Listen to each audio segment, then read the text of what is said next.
Well, welcome to this week's episode of the Happy About Show, where we're in conversation with authors. My name is Krishna Day. I'm the host of the show, and I'm delighted to have a very topical subject that we're going to be talking about today. Unfortunately, we've started this year as we're talking today for our show here, and it's the 15th of January, 2009. And it's been quite a difficult start to the year with a number of job losses being announced in the world. It doesn't matter whether you're in the UK, you're in Ireland, you're in North America, you're in Canada, wherever you might be, it has certainly not been the easiest start to the year. And I know that there have been lots of conversations that I've seen people are having in terms of what do I do in terms of my job search.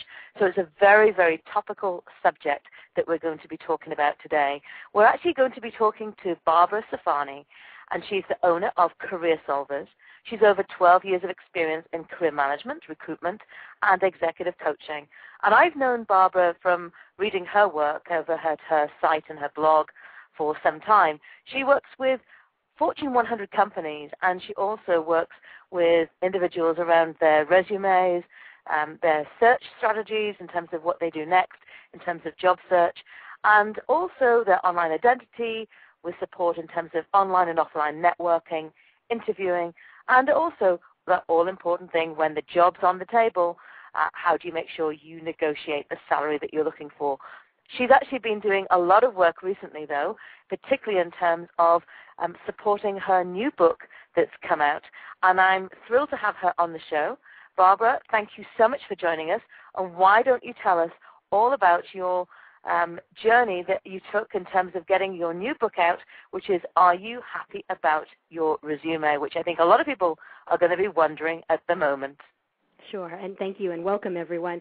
You know, I decided to write this book because there are so many people out there that have a wonderful story to tell about what they can offer an organization, yet very few people can put that information succinctly on a resume and in a compelling way.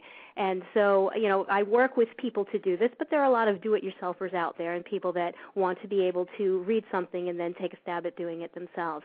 So I really wanted to get this information out to the general public so that people could start to create documents that were really going to sell their candidacy and help them land faster. Well, you might not know this, Barbara, but I used to be Senior Vice President of Human Resources in a business in North America before I actually moved to here in Ireland. And I would see a lot of resumes. We might call them CVs or curriculum vitae if you're in certain parts of the world. And one of the things that would often strike me is that it was so important to get that information right in terms of it really helps people get through the first step of do they get even into a shortlist or to be selected to come in for an interview. But what I was thrilled to see in your book, and I have to say, we're going to talk about a number of the different elements that you cover today, but what I really felt stood out for me was all of the examples, because I think very often, whether we've got a resume from the past or we're looking at starting one from afresh, it's often very daunting, isn't it, in terms of where on earth do I start? You know, everybody says I should have this and this and this in my resume. The fact that you actually bring examples to bear, I think, is a terrific resource. So thank you for doing that. That's from me on behalf of all of the readers of your book. Okay. Yeah. Thank you. I agree with you. It is a daunting task because, you know, it's your life that you're writing about, and it's very hard to be objective about your life. It's very hard to know what to keep in and what to take out. And I often compare writing a resume to cleaning out a closet. So if you go in your closet and you look at all the items in there and you look at the things that don't fit anymore, but maybe you don't want to give them away yet because maybe they'll fit one day, so you keep them in the closet. So people do the same thing with their resume. They keep information on there because they're emotionally attached to it, but it may not be relevant to the target that they're trying to market themselves to in their job search.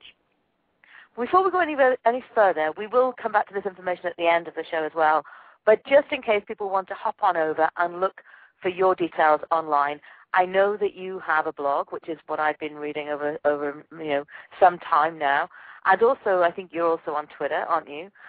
Perhaps you want to read out a couple of places that people can find you, and in case they want to zip on over, and while we're actually in conversation together.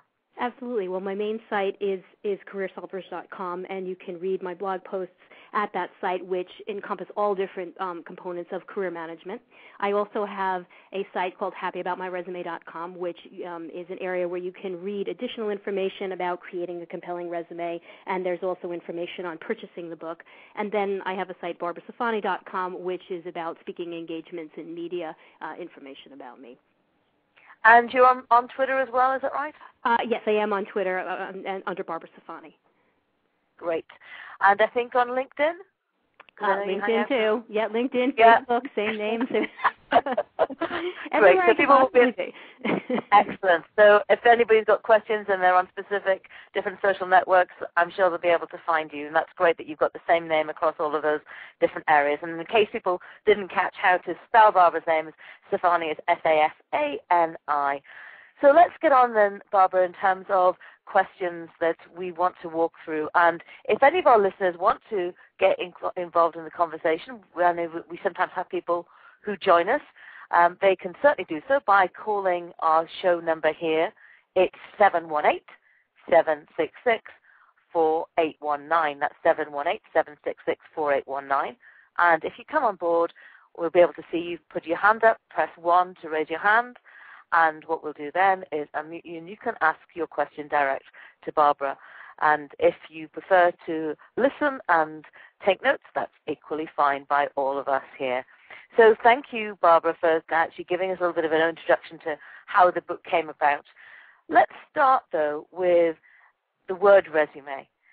What is a resume meant to do for us in terms of the position it has in helping us secure that next role?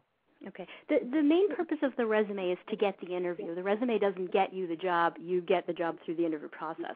But you have to make sure that you have a message that's clear and compelling enough to actually get to the interview. A job seeker may be competing with hundreds of other candidates for the same position, and the hiring authority may only spend 30 seconds or less looking at that resume. So we have to make sure that the message is compelling enough that that hiring manager is going to circle back to that information later and read the document more thoroughly. So let's look at some of the things that you've seen, because I know you've looked at thousands of resumes in your time. I'm not sure if you've actually helped write thousands, but I know that you've read many thousands.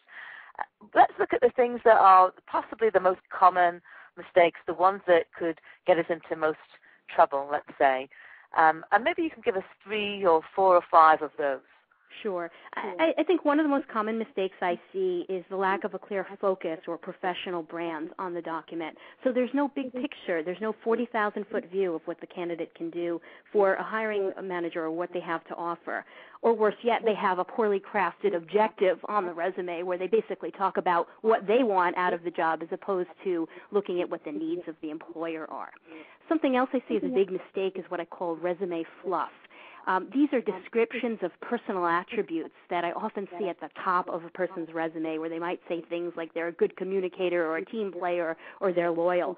Obviously very important traits, but if they're not backed up by proof of those attributes, then they're kind of meaningless on the resume. So it's sort of a little bit of a pet peeve of mine to see those on the document. Another problem I see is too much information on job tasks. Job tasks do very little to differentiate one candidate from the other. We don't really want to talk about the stuff we did. We really want to focus on the value of what we brought to the organization. Which brings me to the next thing that people should consider when they're writing their resumes. Many people's resumes lack accomplishments. There's no real proof of past performance or any metrics to justify the impact that they've made in their previous positions, and that's really a key selling point. And then I'll just mention one more, which is design. I see a lot of resumes that are poorly designed either because they're hard to follow or the font that's being used is too small or too fancy, or perhaps there's not enough white space in between the lines of text to make it a document that's easy to read. Now, it's interesting you were talking about the design of it. How much do you think people are paying attention to that now when I see so many people starting to look at my profiles online? In fact, I was looking at somebody's today where their whole profile was actually, on a career profile, portfolio, whatever you might want to call it themselves. Is that still playing a part in terms of online and the layout there versus the layout offline? Well, when I talk about design, I'm really talking about it from a functionality perspective. You want to make sure that the important information is clear and easy to read, and you also want something that stands out. I mean, I can't tell you how many Microsoft template resumes I've seen, cookie cutter, boring, and the last thing you want to do in a job search is look like everyone else. So when I talk about it, it's more from a functionality perspective, but yes, certainly some people can use some very nice design elements, whether it's online or it's in a traditional resume format. And obviously when you're dealing with something online, you've got a lot more flexibility in terms of the type of content you present and the type of rich media that you introduce into the portfolio.